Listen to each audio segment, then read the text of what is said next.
Anak, gumising ka na dyan. Pupunta ka pa ng mall. Sige. Punta ka na dun. Magbihis ka. Ito yung gagamitin mo. Oh. No. Yan.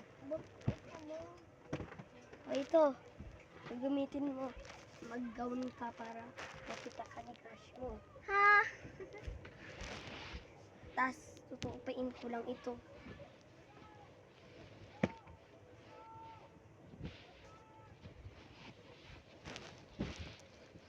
Anong gagawin ko dun sa mall? Pupunta tayo kasi meron event sa Rancaw.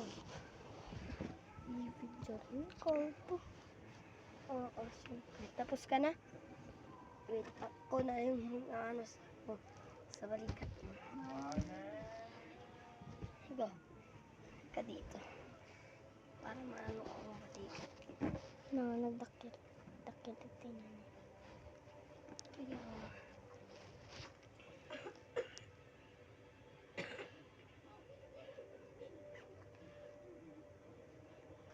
Huwag mo na i-ikwan. Zipper na. Okay na.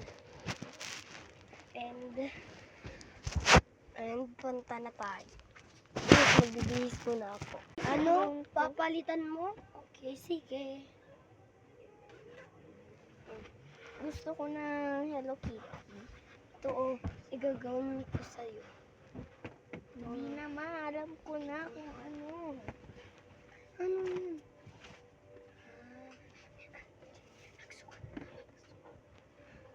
Oh, ano? Magkano ka na pala? Kuna. Ito nga pala ang aking gown. Ito po akin. Kaya, hindi ko panta na kami. Ganito pala ang aking damit.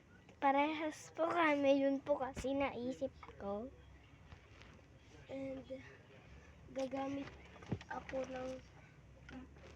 siya ng ganito. Baka mahihilo na naman siya. Ikaw yung gumamit. Ako pala. Sige na, bilisan mo na anak. Tayo'y mag-uchu-uchu. And, Tayo'y mag-uchu-uchu. Ito na yung bag. Punta na tayo. Punta na. Comment for part 2.